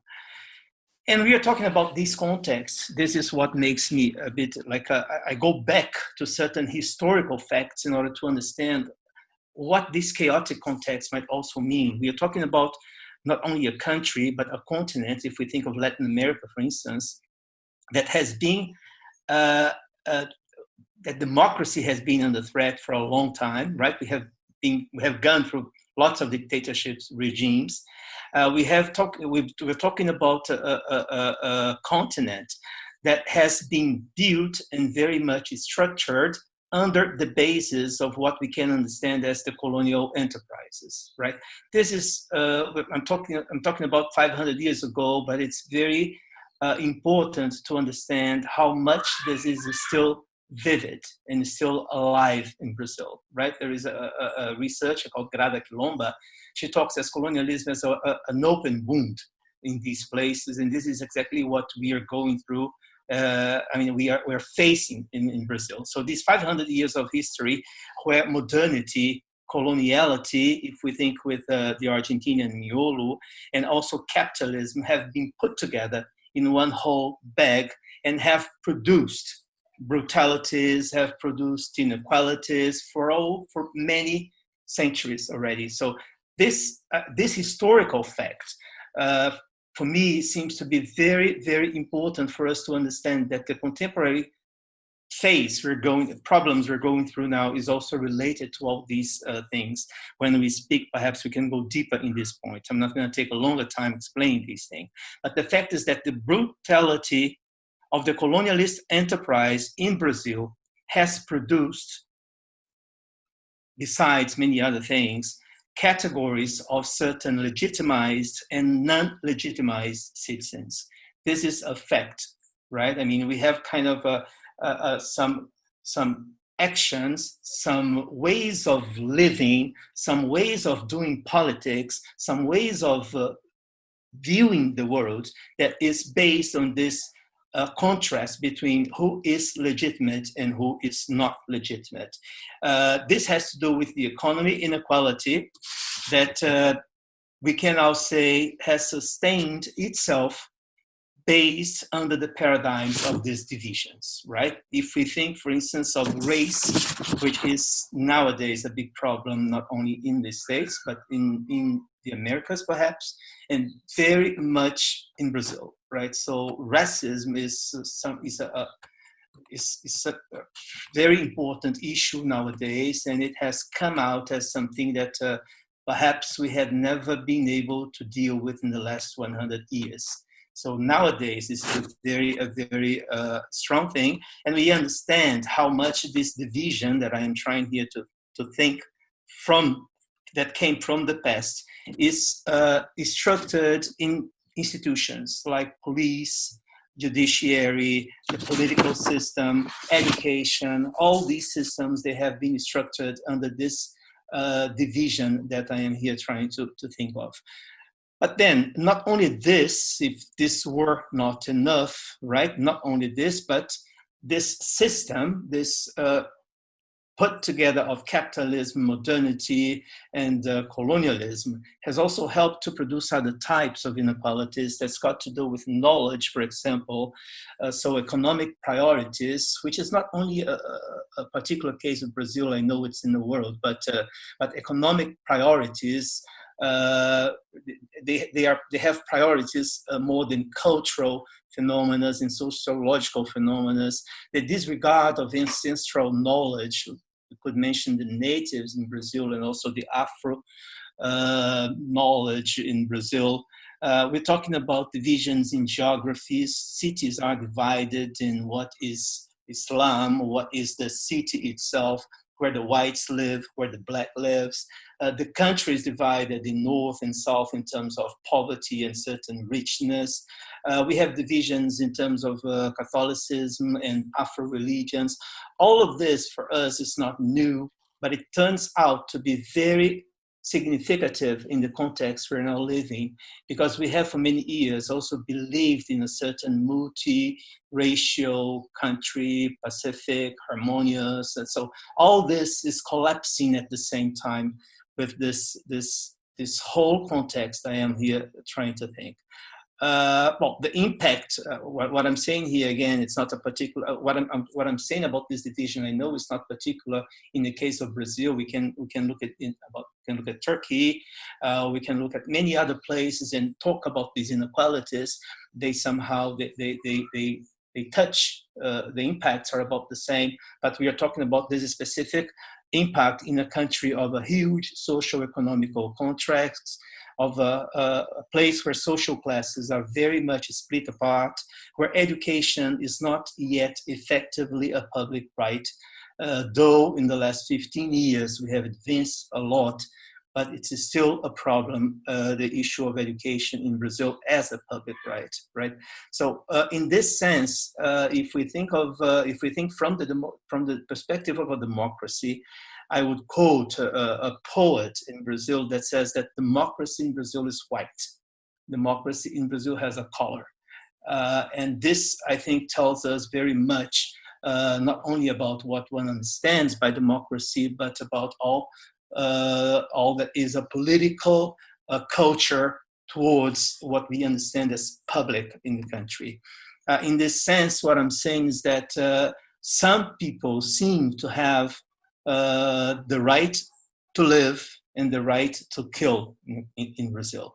Some bodies, they are subjected and they are framed, as Butler says in one of her books, they are framed. It's a matter of a game of powers where some bodies, I'm talking about, for instance, the black body, it's put in a place, it's put in a position that they are the ones that can be killed. For instance, there's always a reason why they're being killed, either because they're poor, either because they're supposed to be either because they're supposed to be bandits, whatever. So this structure, I want to emphasize, is very much part of what we experience every day. Well, within this context, what this panel provokes me, and it's really a provocation, I am thinking out loud here, is with the relation of science. I mean, what does science and what can science do with all this, right? And there is a book by Alberto Costa. He is from Ecuador, and he works on this idea of buen vivir, and we could say as well-being. And I find it very interesting the way he takes the problem of colonialism in Latin America and all this issue of modernity to understand how science and nature have been split apart in the place where nature was always thought as something to be exported. Again, I'm trying to think from a very particular perspective, a very particular geographical location with political acts, right? And this division, I'm kind of quoting here, Acosta, has made another great impact on dividing also what we understand as science, right? And science as detached from human life, that's his argument, is something that is very, very strong in a context like Latin America, with differences, right? I'm not talking about Chile and Argentina and so, I'm talking about Brazil, but this is a whole map of problems I'm trying to think. But in Brazil specifically, this is very true, right? This means to say that we have entered into modernity with the idea that the technological progress is more important for human life than nature itself or than culture itself. So all this technological progress has little to do with social inequality, has little to do with environmental degradation, unemployment, and other social injustices that we have been here talking about already. So somehow what I'm trying to think here is that what we are facing in Brazil with the rise of the new fascism and the pandemic at the same time, it is like the peak or the heyday, we could say, of a thought that is not only political, but also ideological in terms of what it means to live nowadays, and in a very authoritarian perspective, right? We are seeing day by day how this authoritarian regime is taking over little by little and here and there, whatever it can, in order to make it collapse and collapse. So in this sense, I think there is a critique not only about science itself, but how we can apprehend what science is and what science can do in such a context, right? In the case of Brazil, we have then not only the crisis of democracy, the crisis of capitalism. I would also say that we also have the crisis of a scientific knowledge, right? I mean, what is this? Because here, just to mention what Steve and Feride also said, I mean, we're not only talking about ignoring science or following science, but we're talking about rejecting science. We're talking about understanding that science has nothing to say. Although for many years, this science itself has been put as you know, the God. So it's a contrasting and very complicated phenomenon that we are dealing with, and I think it's got to do with this idea of building a certain authoritarian regime that we have nowadays. So the question that keeps bouncing and coming to the end, it's not only what it is science, but it's how how can we nowadays, in such a context, by we, I mean academics, I mean people who are very much concerned and involved in social questions, cultural issues, that is also political, right? I mean, I'm not separating these things. How can we act against all odds that says that humanities make no sense, or that says that even the scientific, the so-called scientific, cannot or should not be heard, right? So this is a problem we are facing. There is always the question of the money, how this money is the public money is given to the researchers. Professor Aksu has already mentioned this. So the science is very much capitalized. And here in Brazil, this impact is strong. It's a very strong thing. It adds to the problems we have. So we have been questioning very much how and with which tools can we deal with the problem we're facing, and now with the problems that this pandemia and this type of government that we're facing now has also brought to surface, which has got to do with the recognitions of a systemic racism, of xenophobia, homophobia. All this that we have been talking about all over in the world seems to be nowadays the biggest issues that in Brazil, the ones we have to deal with, along with the pandemic and along with the government that we have installed in the country. So perhaps, I don't know, I have just heard an interview by Angela Davis, I'm coming to the end, and she said that we are perhaps living a moment of shifting popular consciousness. This is a phrase by her. Perhaps this is an optimistic way of seeing things. I do think we are moving towards a shifting of consciousness of what it is, for instance, to be Brazilian in this case, right? But this is not a comfortable place at all. We also come to terms in the idea that truth itself is part of the game of powers that we have always been talking about. And in this sense, I think one of our biggest challenges is to think and understand how we as social researchers, as cultural researchers, can deal with the problem from now on. So that's what I had thought for us to discuss, and I thank you again for the invitation. Thank you.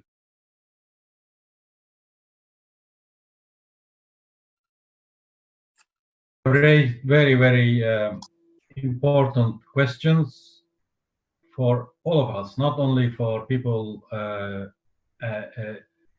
living in or following Brazil. You opened new set of questions about the global dimension of the pandemic and the pandemias we have in each country. So thank you all for your perseverance. I would like to give a round of applause to all of us for persevering so long. This was a great performance for everybody. Now, I would like to just summarize the chat so far. I think Kiran, Madden, Aslutelli, Wolfgang, and Feride asked specific questions that relate to general context, but Steve responded to these questions, and I read them, read the answers. What I would suggest, instead of revisiting these questions, I would ask the participant who raised these questions to ask questions or make comments later on issues that they think have not been addressed by Steve's text. Now, the procedure from now is that everybody is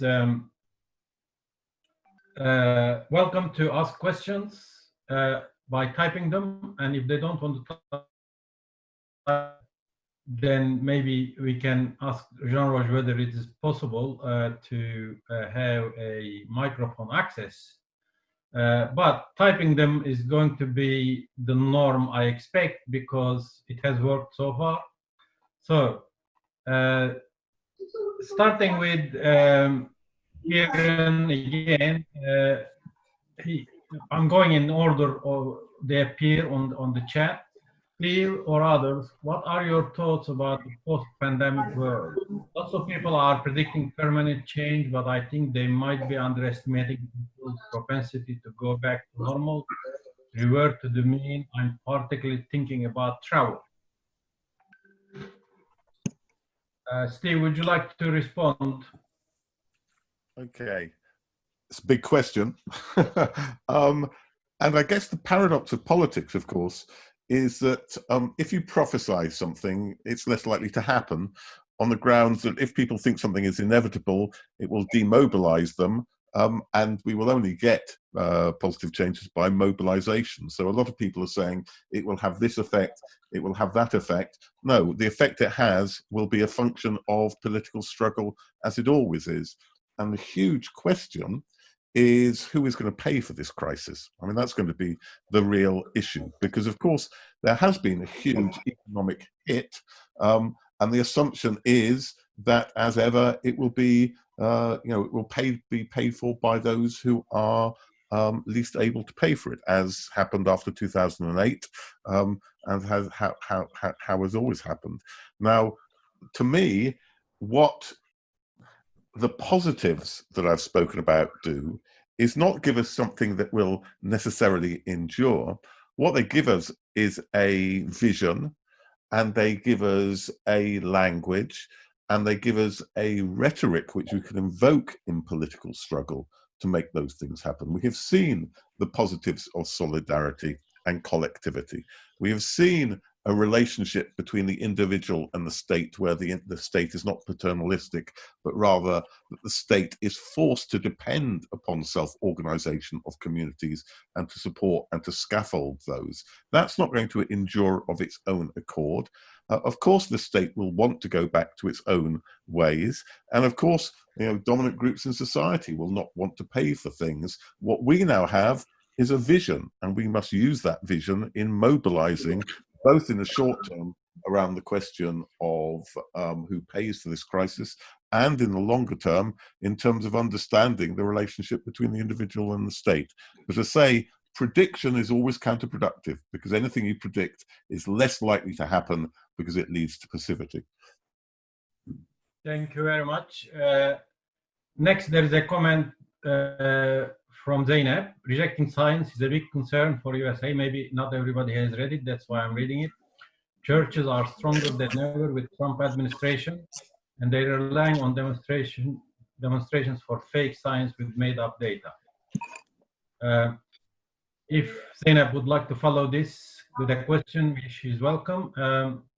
But I will now move to a question from Özcan. What's the role of religious institutions in Brazil in this social breakdown, authoritarianism, and disbelief in science? I think this is related to Fernando's presentation, but everybody is welcome to comment as well. But I'll give the floor to Fernando first. Can I begin then? Can I? Yes, please. It's a very interesting question, because what happens in this context that I am here trying to describe, what happens is that the new Pentecostal religion is at the same time growing very strongly. And this means for us, this means to understand that we're not only talking about a certain religious view, but we are talking about a number of groups, a number of people that are part of these marginalized societies, most of all, and they end up being part of this fundamental thought of what it means to believe in a certain God. So it's not only the role of religious institutions, but to understand how these institutions, they are together with this political system. And along with this collapse, they are also building a certain way of understanding and thinking about the world from their perspective. So it's like perhaps it's similar to any kind of fascist regime. I mean, there is always a group of people that believe in certain, and they come together with this political collapse, right? So it's a very strong, this relation between the authoritarianism, this neo-Pentecostal religion in Brazil, and a disbelief in science, right? We're speaking about, it's a ridiculous thing, but I mean, we have been having our days to prove that the Earth is not flat. This is something that we have been fighting against, and because people are claiming that science knows nothing, and all that's being said, it's nothing to be believed in. So it's and it's a great, I mean, it's a huge number of people. I'm not talking about, I'm not good at figures, at numbers, but it's not a small percentage. It's a great percentage of people that are following this sense, and they are very much together with this authoritarian regime. And they are the people that also do what Professor Aksu has also mentioned. They want to believe in hydrochloroquine, and they do want to believe in this, and that's it. I mean, it's like they take things for what they want, and that's what it is. This is all together. I'm trying to say that this is all together in the same pot.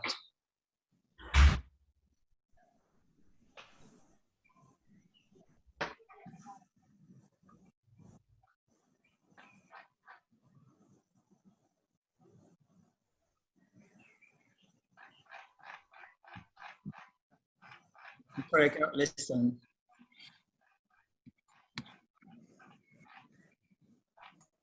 I forgot to unmute myself.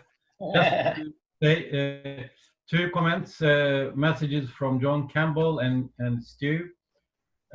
John Campbell, due to connectivity problems, I have to leave the webinar. I greatly thank the presenters for their presentations and to the Center for organizing the event.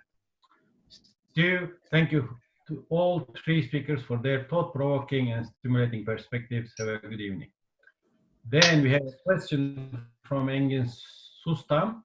I would like to know your opinion on the post-COVID domination that governments are doing. Can we say that we are moving towards a biopolitical control society? Thank you.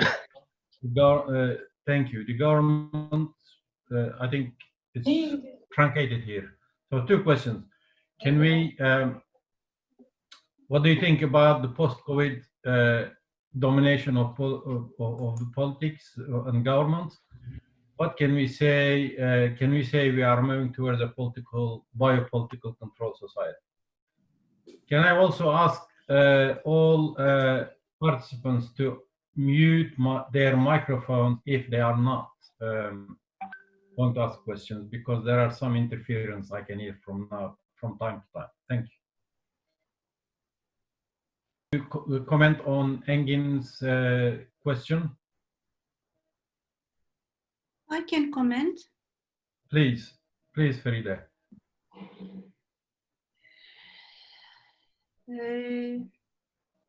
I can give examples from our country, and any issue or any subject can be securitized in order to implement the authoritarian policies of the government. And nowadays it is the COVID-19. And for instance, a critical journalist, because he sent a critical Twitter message about the fundraising activities of the government for COVID-19. He is in prison now. He is arrested and put in the prison now. So Turkish Medical Association is having pressure on it, because we are trying to declare whatever we obtain from the field, from the physicians, from the hospitals, in terms of the features of the disease, of the pandemic. So I should say especially the digital tracing of the people. Nowadays, a new application, cell phone application is created. And for instance, if you want to travel from one city to another, from one province to another, you have to download that application so that they can follow you. In the beginning, it is about your fever, about your symptoms and signs, about the COVID-19. But we never know what kind of another usage will be done. And of course, they will use tracing people. So it will be a more controlled society. At least the power will try to control the society with the fear of death.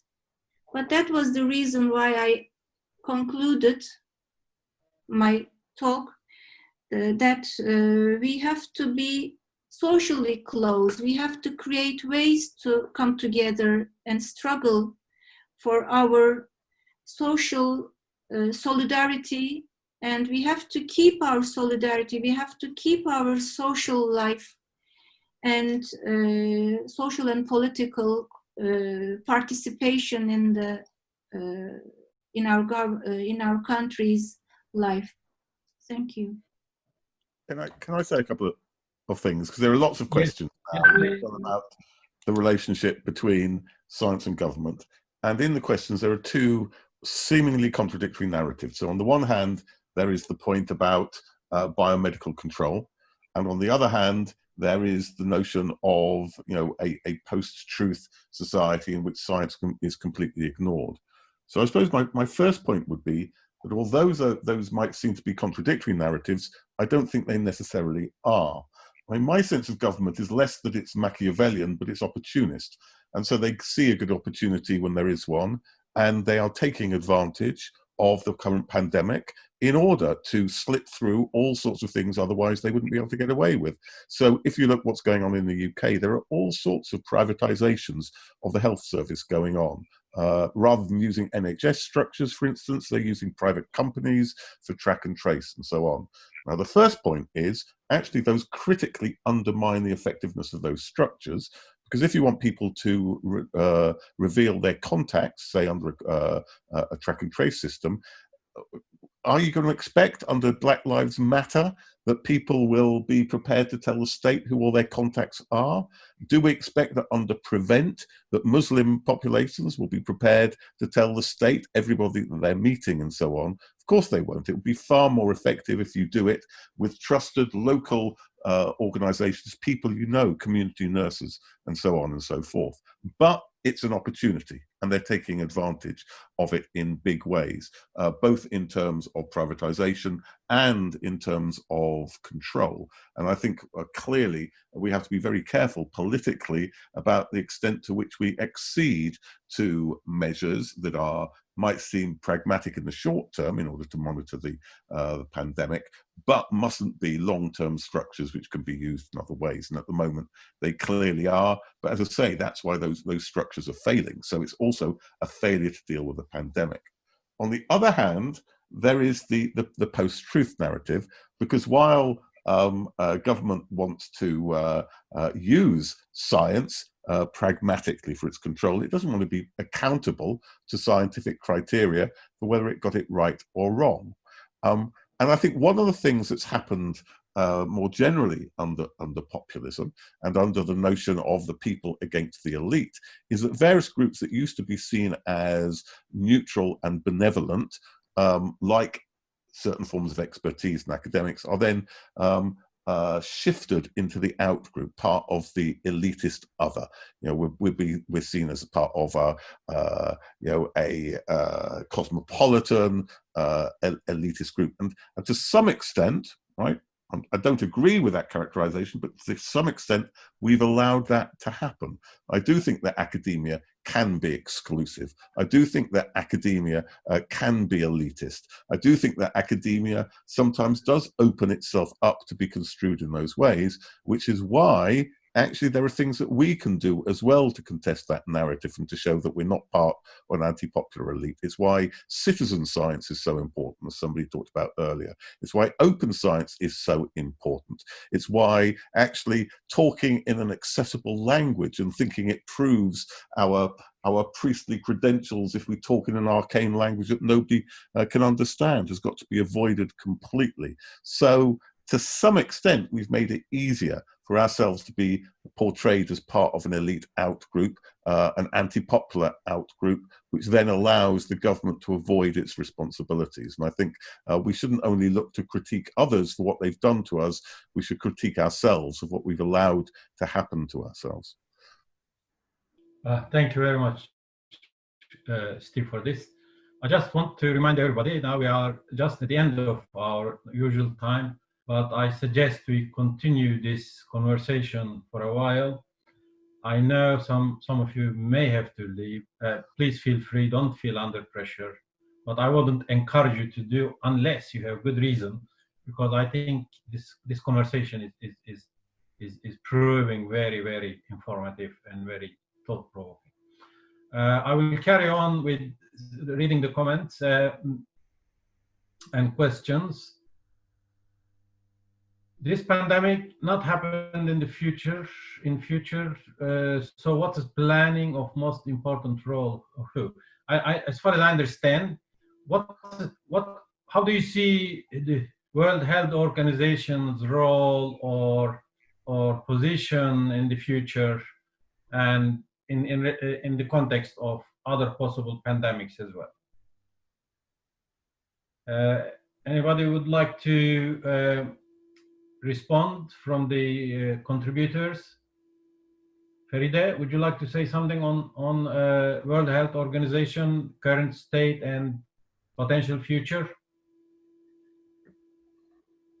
Okay, I couldn't see the chat on the site. I couldn't read it, but can you please repeat? It is by Upsana Bandari. It is a truncated message, but what is planning of most important role of who? What is I'm interpreting the question. Okay. I'm understanding it as if a question about the role of the World Health Organization. Okay. Thank you. Thank him for the question. The World Health Organization is a UN organization, but to my opinion, the health reform that's promoted by World Health Organization is in accordance with the policies of International Monetary Foundation and also World Bank. And after at the end of 1970s, the management of the World Health Organization a bit changed from the public policies to the neoliberal policies, to my opinion. And also it is dependent on the funds of the member states. And now there is a big conflict between the United States and the World Health Organization.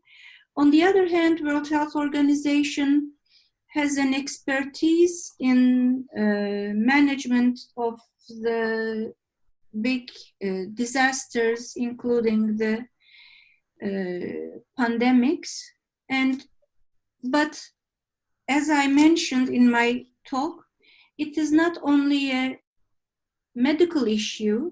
If you don't take into consideration the social aspect of the diseases and the political aspect of the health issues, it cannot succeed. So World Health Organization will continue its existence, to my opinion, but it depends on the power relations. What will be the future will depend on the power relations of the member states, I should say. Thank you very much. Now I'm going to move on. There's one comment and one question by Terry Mulhall, who's an old friend of mine. So I'll read the comments first.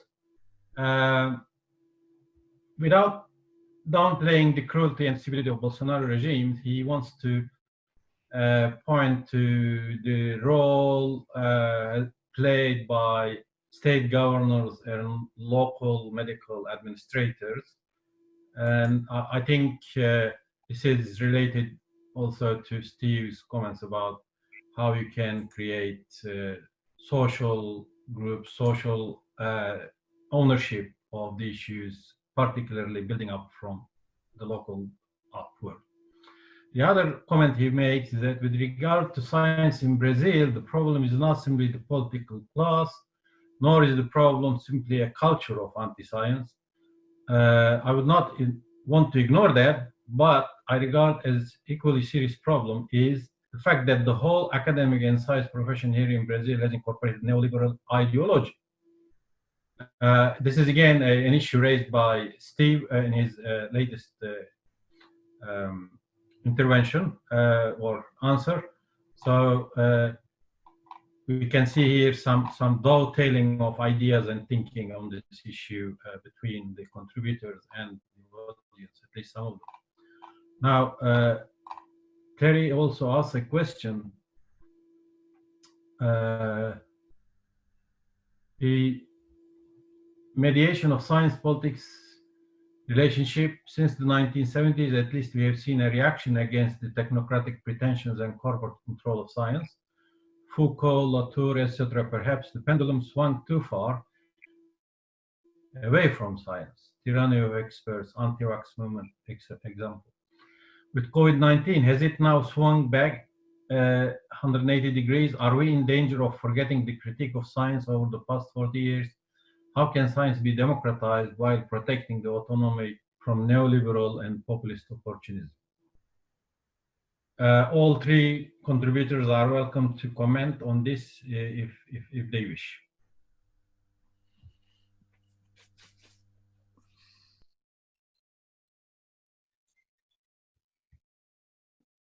I mean, I suppose in many ways, I mean, I read that comment before I gave my previous answer.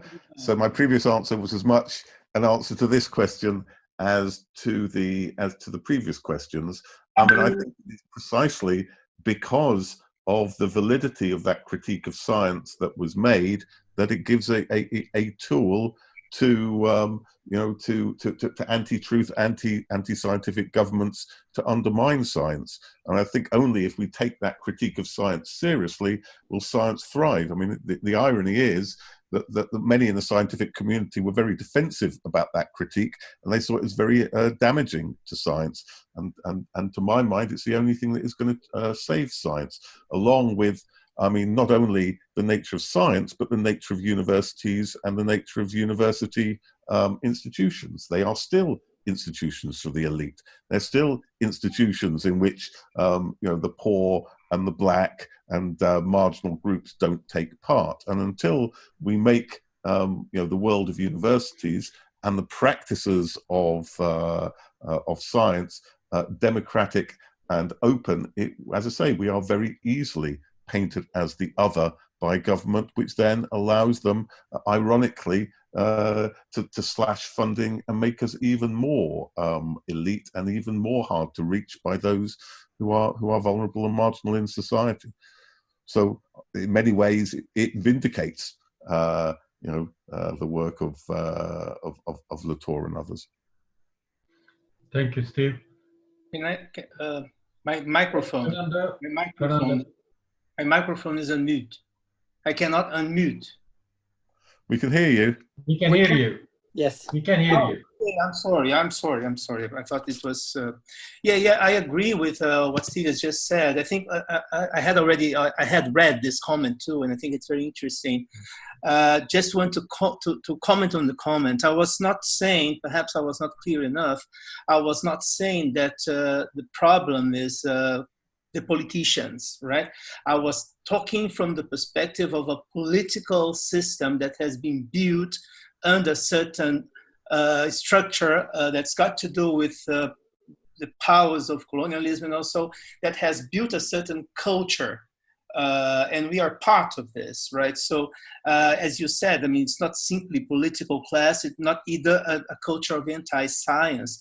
But when you say the whole academic and science professions have incorporated neoliberal ideology, what I agree with you in the sense that this incorporation has also to do with this structure that's being built along the years, right? So that I'm just trying to complexify in the sense that I'm not talking about victims and villains. I'm talking about a whole structure, a whole system that's made the culture be what it is. And in fact, thinking from this perspective, I think the fight is from the bottom. I mean, we are fighting with and against academics all the time, right? And also the fight is against the top. That is now this macro structure that we have in terms of politics and policies and public policies that we have to fight against day after day, right? So the fight is very complex. It's from inside and it's from outside at the same time, right? And I like very much this idea of about pandemia from medical, social, political, and I would add cultural perspective, right? There is also a way of how can we deal with such a problem when we ourselves have different contexts, we ourselves have different approaches, not only to the pandemic from the medical perspective, but how we react to this in terms of politics. That's what I was trying to say when I mentioned the fact that the pandemic in Brazil has brought to surface many other problems that were already here. It's not that they were not, but they have been brought to surface. And these problems, they are political, they are social, they are cultural. That's what I was trying to say. So I agree very much with this comment. I would just like to add this. I mean, we're speaking about the same thing. I'm just emphasizing that there is a whole structure there that we should be aware of, and it makes things more complicated.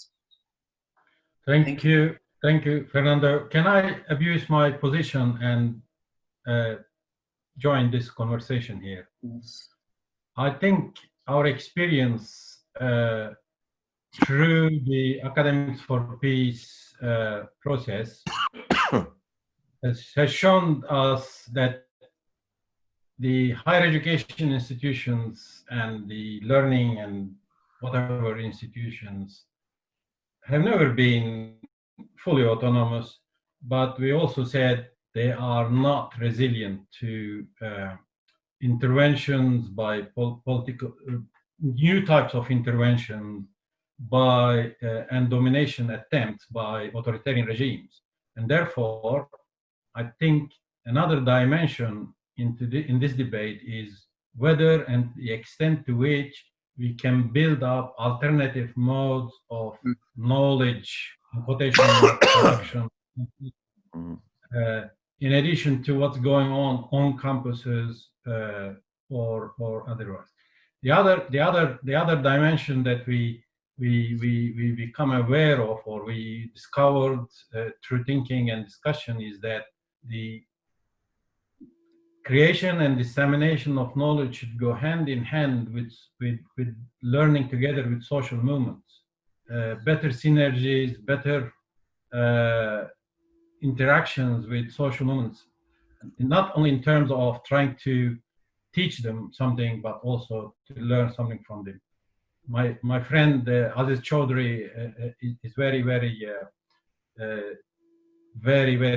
vocal on this issue, and his ideas are there. So there are ways in which we can sort of dispel this myth about whether science is just trying to dominate, or is it's the other, it's the elite, or on the other hand, science is not necessary, sort of kind of dichotomy. Thank you very much for allowing me to do that. Then I will move on to a question by Kieran again about vitamin D. And I would like to ask Feride if she can say something about this. The question is, one seemingly plausible explanation for the very high date rate in the UK and elsewhere amongst ethnic minorities is vitamin D deficiency. Any view on this, Feride? I don't have any idea about that issue. I'm not, I don't have any knowledge about it. Okay, fair enough. I thought because it is, your area is the closest to this, you don't feel under any obligations, of course. No, Kiran, no, unfortunately, I won't ask this question to Steve or Fernando because they are even far more removed from this issue, unless they have something to say. I guess the thing I would say, because there's been, of course, a lot of debate, and of course there's a politics of explanation, and whether some explanations are used to hide others.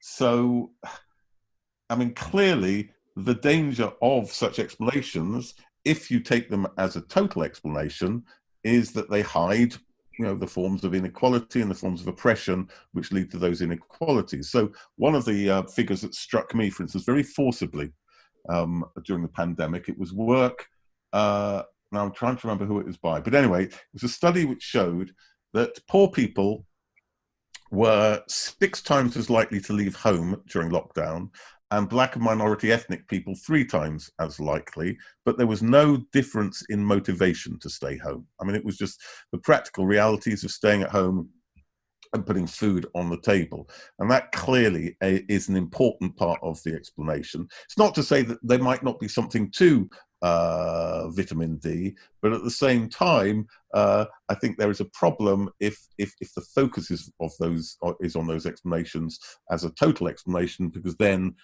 they take the focus off, as I say, forms of deprivation, forms of inequality, forms of deprivation, which are clearly a very important part of the story.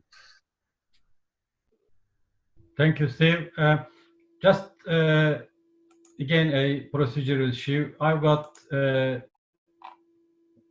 12 more messages, and now it's 13. I would like to put an end to asking questions because we have run 20 minutes beyond our time. So I will put the line underneath this, but we will try to answer the existing questions in the same fashion and as much as we can from now.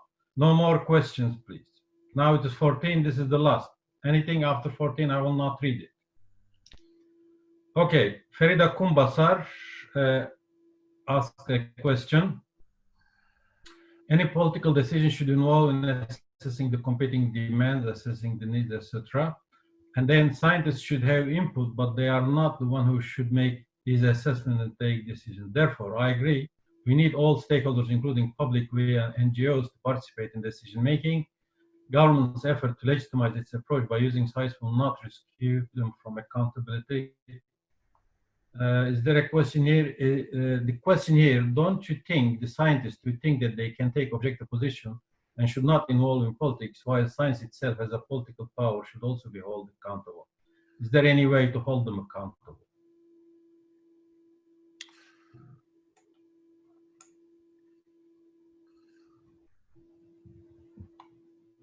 Anybody would like to respond to this?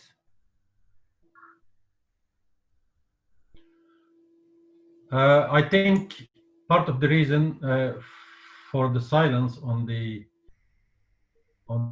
part of the contributors could be that some of these issues have been addressed already. I think the most sort of detailed discussion on this came from Steve, and as far as I remember, Feride, is that yes, science should not be in the driving seat, but the government, who's in the driving seat, should be accountable. How can science be accountable? Well, the scientist community should maybe design better rules on how to differentiate between sort of science that is geared towards partial explanations or explanations based on incomplete pictures. In other words, how do you differentiate between good science and bad science? I think at the moment, at least in economics that I know of, there are lots of crimes committed by economists who publish in top journals, but because the technical sort of coherence of the paper was there, people have been arguing to, let's say, increase taxes on goods and services of VAT, because this types of taxation is not distortionary. But this is morally wrong. And the economics profession has sort of justified that on the basis that the welfare consequences are smaller than progressive taxation or any other distortionary taxation. So, to cut the story short, yes, we need to open a new discussion about how we can differentiate between bad science and good science. And I think the people who contribute to the debate about how to deal with pandemics and how to build resilience and solidarity has got great potential to lead that. That's all I can say. Then Alexis Benos. I won't be able to read the whole comment because we're running out of time. We need to raise our views internationally, and today's webinar could be regarded as the first step in this direction. Thank you, Alexis, for sharing your thoughts listening to this webinar. Thank you. Ula, to everyone, thank you for this interesting and courageous meeting and all your important contributions. Deniz Uğur, thank you all for sharing your insights and thoughts with us. It has been very interesting. When is the next one? This is my daughter putting on pressure on us to keep going. Kieran, one final question, please. Where will the recording be posted? A friend of mine wanted, my dear friend and colleague Janroj is looking after this issue, and I'm sure he will write to everybody via email about the link and how it can be accessed. Am I right, Janroj? Yes, recording will be on our website, www.cdpr.org.uk. Will you follow this with an email to everybody? Just sending the link. Not now, later. Yes. Janroj acts immediately on things, by the way. Then Upasana Bandari again, it's really good discussions and informative. Thank you all. Janroj, the recording will be posted on CDPR. Oh, he put it there already. See, I tell you, he's quick acting. Ajaz Latelli, great talk, great event. Thanks to all those contributing. All the best from Germany. Angelique Richardson, once again, I could not agree more. Thank you, Angelique. Thank you, Aslı. Birgül Kutan, thanks you, everybody. Selen, I think, let me see. Thanks for those of you who said, who appreciate, who indicated their appreciation and suggestions. Deniz, nothing of interest to everybody. This is private. In terms of Isabel and Mabel, in terms of institutions having become agents of home office, how do you see what can be done to stop the no recourse to public funds policy and creating a firewall so that those most vulnerable, stateless, undocumented, or seeking asylum can be protected? Many do not seek help or health care because of fear that they would be reported to the home office. This renders many people destitute. Basically, Isabel and Mabel's comment is about the implication of the pandemic for the most disadvantaged, vulnerable people, stateless, vulnerable, undocumented asylum seekers. And I think we need to think about this as a separate issue to discuss in the future, Isabel. Otherwise, it will take us a long time to give justice really to this issue. And here. Can I maybe say one issue about this, because I'm doing research on this subject. Undocumented peoples can easily go to hospital without any problem during the coronavirus. Okay, I think I will close it here because we are now exactly half an hour beyond our time, and still we have about 50% of the audience with us. I'm sure they are craving for a cup of tea or coffee or to eat their dinners, I don't know, depending on, or lunch, wherever you are. I would like to close this session by saying first, thank you very much to our contributors. I learned a lot. I learned to think more laterally about these issues, listening to you. Thank you all. I would also like to thank the audience for their interesting questions, comments, and engagement. And I hope to be with you again in a different context or in different forums. Thank you all very much, and stay safe and stay well with you and your loved ones. Thank you all very much. Thank you. Bye.